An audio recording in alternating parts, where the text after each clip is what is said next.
Hello friends, मैं हूं सत्येंद्र के तिवारी दुबई से और स्वागत है आपका बुक समरी स्टोर में, जहां पे आपको मिलता है वर्ल्ड की बेस्ट बुक की समरी। बहुत ही कम टाइम में आप सुन सकते हैं, समझ सकते हैं और बुक में दिए गए स्टेप्स को आप अपने लाइफ में उतार के बहुत सारे फ़ायदा ले सकते हैं। दोस्तों, हम कोशिश करते हैं कि हम ऐसा बुक ढूंढ के लेके आएँ जो आप अपने लाइफ में उतार के और बहुत सारे फ़ायदा ले सकते हैं। हम वो बुक को समराइज़ करके आपके भाषा में समझाते हैं। हम इतना सिंपल उसको कर देते हैं कि आपको ईजिली समझ में आ जाएगा और स्टेप बाय स्टेप हम बताते हैं कि उसको आप अपने लाइफ में कैसे उतार सकते हैं। दोस्तों, आज मैं एक ऐसा बुक लेके आया हूँ जो आपको फोकस बढ़ाएगा। जी हाँ दोस्तों, ये पूरा फोकस ही आपका चेंज कर देगा। जिस दुनिया में हम जी रहे हैं और आजकल की दुनिया में बहुत सारे डिस्ट्रैक्शन हैं। आप नज़र उठा के देख लीजिए, कोई भी बंदा ऐसा नहीं है कि जो फोकस हो, और मैक्सिमम लोग जो हैं वो डिस्ट्रैक्ट हैं। दुनिया में हर कोई चाहता है मल्टीटास्किंग बनने के लिए, बहुत सारा काम एक साथ कर रहे हैं। बहुत सारे लाइफ में आजकल डिस्ट्रैक्शन है, फोकस करना बहुत ही कठिन होता जा रहा है। ये बुक आपको बताएगी कि कैसे आप फोकस रह सकते हैं। जो भी आपका गोल है वो आप सेट किए हुए हैं, उस पर फोकस रह के आप कैसे उसको अचीव कर सकते हैं और क्या किया जाए जिससे हम फोकस रहें और हम डिस्ट्रैक्ट ना हो जाएं। दोस्तों, इस बुक में टोटल 6 स्टेप में लेखक बताने की कोशिश करते हैं कि ये 6 स्टेप्स आपको करना चाहिए, और अगर आप ये करते हैं तो आप फोकस रहेंगे, और जब आप फोकस रह के कोई काम करेंगे तो आपको सक्सेस होने से कोई नहीं रोक सकता। दोस्तों, आप इससे पहले कि वीडियो में खो जाएं, हमारे चैनल को लाइक कीजिए, सब्सक्राइब कीजिए, और अगर वीडियो पसंद आए तो शेयर ज़रूर कीजिएगा, क्योंकि हो सकता है आपकी एक शेयर से किसी की लाइफ बन जाए। आइए बुक पे आते हैं। दोस्तों, इस बुक का नाम है हाइपर फोकस, और इस बुक के लेखक हैं क्रिस बैले। ये क्रिस बैले कनाडियन लेखक हैं, और वो बहुत सारे रिसर्च करने के बाद उन्होंने ये बुक लिखा, जिससे वो बताते हैं कि इस डिस्ट्रैक्शन वाले दुनिया में कैसे आप फोकस रह सकें और फोकस रह के कैसे आप अपना गोल पा सकते हैं। Number 1, switching off auto pilot mode. दोस्तों, आजकल जो लाइफ स्टाइल हम लोग जी रहे हैं और जैसे सारा ह्यूमन लोग चल रहे हैं, उसमें सबसे बड़ी जो दिक्कत है वो मैक्सिमम लोग ऑटो पायलट मोड में रहते हैं। आप खुद देखिए, अगर आप अपने आप की एक्टिविटीज़ देखेंगे, सुबह से शाम तक आप अपने आप पे फोकस करेंगे कि मैं क्या कर रहा हूँ, तो आपको पता चलेगा कि आपकी जो टाइम है उसमें से 80% टाइम आप ऑटो पायलट मोड पे हैं। आपको पता ही नहीं चल रहा है, लेकिन आप करते हैं ऑटो पायलट मोड में। जैसे सुबह उठ के ब्रश आप करते हैं, सुबह मोबाइल उठा के आप व्हाट्सअप चेक करते हैं, अपना सोशल मीडिया अकाउंट चेक करते हैं, लोगों के कमेंट पढ़ते हैं, उनके रिप्लाई देते हैं। आपको पता ही नहीं चल रहा है कि आप सुबह से शाम तक क्या कर रहे हैं, या आपकी ऐसे लाइफ स्टाइल ढल गई है जैसे आप पूरे दिन ऑटो पायलट मोड पे रहते हैं। हर 5 मिनट बाद आपको अपना फ़ोन उठाना है, फ़ोन में ईमेल चेक करना है, या अपना सोशल मीडिया चेक करना है, रिप्लाई देना है, अननेसेसरी बातों पे कमेंट करना है, या बहस करना है, या डिस्कशन करना है, जिससे आपका फोकस हट सके। दोस्तों, मैक्सिमम लोग आजकल फोकस नहीं है और वो ऑटो पायलट मोड पे जी रहे हैं। सुबह से शाम तक जो वो रेगुलर कर रहे हैं वही चीज़ उनको ऑटो पायलट मोड पे हैं, वो वही करते जाएंगे और एवरी डे वही चीज़ें कर रहे हैं। उनको पता नहीं है कि जो वो कर रहे हैं वो कितना ज़्यादा उनके लाइफ पे इम्पैक्ट डाल रही है, कितना ज़्यादा नुकसान कर रही है। तो सबसे पहले दोस्तों, आपको अपने आप से ऑटो पायलट मोड से हटाना होगा।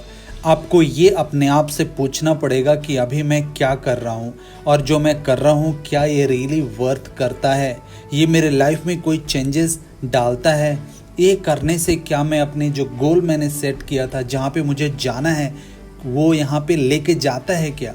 अगर ऐसा कुछ भी आप काम कर रहे हैं जो आपका टाइम वेस्ट कर रहा है, जो आपको कहीं लेके नहीं जाता, कोई बेनिफिट आपके लाइफ में ऐड नहीं कर रहा है, तो उसको इमिडिएटली आपको स्टॉप करना चाहिए। जब ऐसे आप करते हैं, जब आप खुद से अवेयर रहते हैं, जब आप अपने एक्टिविटीज़ पे फोकस करते हैं कि पूरे दिन मैं क्या कर रहा हूँ, तो ये बहुत ज़्यादा चांसेस हैं कि आप अपने आप से बता सकते हैं। आप उन चीज़ों को ढूंढ लेंगे जो आपका टाइम वेस्टर है और जो आपका टाइम कंज्यूम कर रही है, आपकी लाइफ की इम्पोर्टेंट टाइम खाए जा रही है और आपको पता ही नहीं चल रहा है। तो आपको अपने ऑटो पायलट मोड अपने लाइफ से हटाना पड़ेगा। आपको फोकस करना पड़ेगा कि आप क्या कर रहे हैं पूरे दिन, और उसके लिए आप कुछ ट्रिक्स यूज़ कर सकते हैं। आप अपने घड़ी में या अपने मोबाइल में एवरी आवर आप अलार्म लगा सकते हैं और जब भी अलार्म बजे आपको अपने आप से पूछना चाहिए कि पिछले घंटे में मैंने क्या किया, जो मैंने किया वो रियली वर्थ है क्या, और उससे हमारे सक्सेस होने से या मेरे लक्ष्य की तरफ जाने से कोई रिलेशन है, उससे कुछ बेनिफिट ऐड हुआ या नहीं हुआ। जब ऐसा क्वेश्चन आप अपने आप से पूछते हैं तो आपको पता चलता है कि पिछले घंटे आपने अपने 1 घंटे में से आधे घंटे या पूरे के पूरे 1 घंटे आपने बर्बाद कर दिया और इससे आपको कोई भी बेनिफिट नहीं हुआ। जब ऐसे आपको पता चलता है तो आप अपने टाइम को कंट्रोल कर पाएंगे, आप अपने एक्टिविटीज़ को कंट्रोल कर पाएंगे, आप अपने टाइम को सही यूज़ कर पाएंगे। Number 2, the limits of your attention. दोस्तों, एक रिसर्च में पता चला है कि हमारे दिमाग 1 सेकंड में 11 मिलियंस बिट्स का मेमोरी रिसीव करता है और वो डेटा रिसीव करता है, और उसमें से हमारा जो दिमाग है सिर्फ 40 बिट्स मेमोरी उसको प्रोसेस कर पाता है। दोस्तों, हमारा दिमाग एक रैम की तरह है, एक कंप्यूटर की रैम की तरह है। उसकी कैपेसिटी एक लिमिट है और लिमिटेड आपके डेटा ही वो प्रोसेस कर पाएगा। तो जब भी आप कुछ इस चीज़ का अटेंशन दे रहे हैं उसको तभी आप अटेंशन दीजिए जब भी वो आपके लाइफ में कुछ वैल्यू ऐड कर रही हैं। आपको अननेसेसरली अटेंशन नहीं देना चाहिए या कुछ भी अपने दिमाग में नहीं रखना चाहिए, क्योंकि अगर आप कुछ भी अपने दिमाग में रखेंगे तो आप वो मेमोरी फुल कर देंगे जो आप अच्छी चीज़ें रख के कर सकते हैं। अगर आप हर चीज़ सोचते हैं कि हर चीज़ में अपना दिमाग लगाऊं, हर चीज़ अपने दिमाग में रखूं, वो इन्फॉर्मेशन भी मैं अपना दिमाग में रखूं या जानने की कोशिश करते हैं जो आपके लाइफ में कोई वैल्यू नहीं ऐड करती हैं, तो उससे आपका दिमाग भर जाएगा और अच्छी चीज़ें आपका दिमाग रिसीव नहीं करेगा। और जो आपके लिए नेसेसरी है, जो आपको बहुत ज़रूरी इन्फॉर्मेशन चाहिए, जो आप चाहते हैं आपका दिमाग प्रोसेस करे, वो नहीं कर पाएगा। इसलिए आप ध्यान दीजिए कि आप किस चीज़ों का अटेंशन कर रहे हैं, और जो आप अटेंशन कर रहे हैं, जिसके पीछे आप अपना दिमाग लगा रहे हैं, वो रियली ज़रूरी है क्या, वो कोई वैल्यू ऐड करता है आपके लाइफ में। अगर वो वैल्यू ऐड करता है आपके लाइफ में, आपके सक्सेस की तरफ लेके जाता है, तो डेफिनेटली उस पर आपको रिसर्च करना चाहिए, उस पर आपको अटेंशन देना चाहिए। लेकिन अगर वो कोई वैल्यू ऐड नहीं करता तो आपको इमीडिएटली उसको रोकना चाहिए, उसको कुछ भी अपना दिमाग का अटेंशन नहीं देना चाहिए, अपने दिमाग की मेमोरी का स्पेस नहीं देना चाहिए। Number 3, the power of hyper focus. दोस्तों, अगर आप हाइपर फोकस हैं और अगर फोकस हैं तो वो आपके लिए बहुत बड़ी अचीवमेंट होती है। आजकल के ज़माने में मैक्सिमम लोग फोकस नहीं रहते और बहुत सारी चीज़ उनको डिस्टर्ब करती रहती है। अगर आप अपने आप को नोटिस करें तो पूरे दिन हर 5 मिनट में आपके फ़ोन उठाने की आदत है, आप अपने किसी चीज़ पे फोकस नहीं कर पाते हैं। कोई छोटी से छोटी चीज़ें हैं जो आपको डिस्ट्रैक्ट कर देती हैं आपके लक्ष्य की तरफ जाने के लिए, जो आप काम कर रहे हैं उसको करने के लिए। तो इसको आपको सबसे पहले ये समझना पड़ेगा कि हाइपर फोकस के क्या फ़ायदे हो सकते हैं। अगर आप फोकस होकर कोई भी काम करते हैं जो आपके लक्ष्य की तरफ लेके जाता है, जो आपके सक्सेस की तरफ लेके जाता है, जो आपको बिलियनियर बनाने की तरफ लेके जाता है, तो वो चीज़ें आप बहुत अच्छे से कर पाएंगे। और ये 99% चांसेस है कि आप अपने लक्ष्य की तरफ पहुंच जाएं, आप अपने लक्ष्य के पास पहुंच जाएं और जो आप अपने लाइफ में चाहते हैं वो पा सकते हैं। Number 4, timing distraction. दोस्तों, आपको अपना टाइमिंग डिस्ट्रैक्शन के बारे में भी आपको पता होना चाहिए। बेसिकली 4 टाइप के ऐसे डिस्ट्रैक्शन होते हैं जो आप कंट्रोल कर सकते हैं, और कुछ ऐसे डिस्ट्रैक्शन होते हैं, रिस्ट्रिक्शन होते हैं, इंटरप्शन होता है जो आप कंट्रोल नहीं कर पाते हैं। एग्जाम्पल के लिए, आपके लिए अनोइंग है आपके ऑफिस में कोई विजिटर आ रहे हैं, आपके लाउड कलीग्स हैं, मीटिंग्स हो रही हैं, अननेसेसरी की मीटिंग हो रही हैं, ये सब आप कंट्रोल नहीं कर सकते क्योंकि विजिटर को आप स्टॉप नहीं कर सकते अपने ऑफिस में आने के लिए, कलीग को आप कुछ नहीं बोल सकते, आप अपने मीटिंग्स को अवॉइड नहीं कर सकते। इसमें कुछ ऐसी चीज़ें हैं जो डिस्ट्रैक्शन है जिसको आप कंट्रोल कर सकते हैं, जैसे ईमेल हो गया, आपके फ़ोन अलर्ट्स हो गए, आपकी मीटिंग्स हो गई, आप इसको कंट्रोल कर सकते हैं। इसको आप अपने टाइम के हिसाब से, और अगर वैल्यू है, इसका कोई मतलब है, तभी आप इसको करेंगे, वरना इसको आप छोड़ देंगे। इसमें कुछ और भी हैं, जैसे फ़न की चीज़ हैं लेकिन ये आपको इंटरप्शन करती हैं, जैसे टीम लंच। आपको टीम के साथ लंच करना, ये फ़न तो हो सकता है लेकिन ये आपको डिस्ट्रैक्शन है, ये आपको इंटरप्ट करता है आपको फोकस करने में।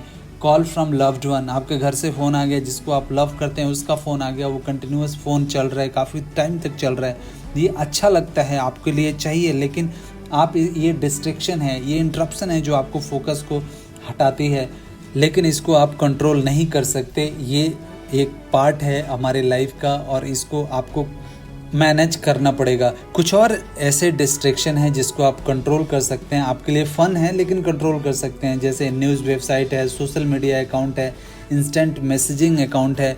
इसको आपके लिए फ़न हो सकता है लेकिन ये आपके लिए डिस्ट्रैक्शन है, इंटरप्शन है, बट इसको आप कंट्रोल कर पाएंगे।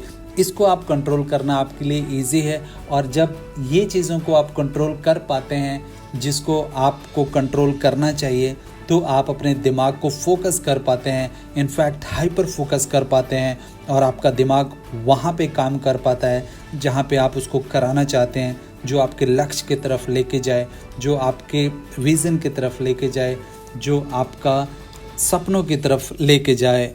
Number 5, your brain hidden creative mode. दोस्तों, आपका ब्रेन में एक हिडन क्रिएटिव मोड होता है। अगर आप उसको पहचान जाएं कि जब आपका दिमाग क्रिएटिव करने के लिए, कुछ क्रिएटिविटी करने के लिए तैयार हो, अगर उसको आप वहाँ पे लगाते हैं जहाँ पे वो कुछ क्रिएटिविटी कर रहे हैं आपका दिमाग, तो वहाँ पे उसका टेंशन और फोकस बराबर रहेगा और पूरे दिमाग को आप वहाँ पे फोकस कर पाएंगे। बिकॉज़ हर इंसान के पास कुछ ऐसी चीज़ें होती हैं उनके दिमाग के पास जो उनको क्रिएटिविटी बनाती हैं, क्रिएटर बनाता है, और वो जब क्रिएटर होते हैं तो फोकस कर पाते हैं वो अपनी क्रिएटिविटी पे। Number 6, recharging your attention. दोस्तों, हमेशा आपके अटेंशन के आपको रिचार्ज करना पड़ता है। जब भी आपको पता है कि आपको क्या अटेंशन करना है, आपके लिए क्या इम्पोर्टेंट है, और वो आपके लाइफ में वैल्यू ऐड करता है कि नहीं करता है, ऐसे जब आप सोचते हैं तो आप अपने दिमाग को, अपने अटेंशन को रिचार्ज कर पाते हैं, और सिर्फ उतना ही इन्फॉर्मेशन आप अपने दिमाग में लेते हैं जितना आपको चाहिए। दोस्तों, अगर आप 1 घंटे दोपहर में सो जाते हैं तो आपका दिमाग अच्छा तरीक़े से काम कर पाता है, वो रिचार्ज हो जाता है, और जो मेमोरीज़ आप पूरे दिन में काम कर रहे होते हैं या कुछ मेमोरी में अपना स्टोर करना चाहते हैं, सेव करना चाहते हैं, तो उसको आप 1 घंटे का ब्रेक दे के आप उसको सुला दीजिए, आपका दिमाग रिचार्ज हो जाएगा, आपका अटेंशन रिचार्ज हो जाएगा, आप फोकस हो पाएंगे, आप वो मेमोराइज़ कर पाएंगे जो आप करना चाहते हैं। दोस्तों, आशा करता हूँ कि ये वीडियो आपको पसंद आया होगा। अगर पसंद है तो हमारे चैनल को लाइक कीजिए, सब्सक्राइब कीजिए और शेयर ज़रूर कीजिएगा। थैंक यू दोस्तों।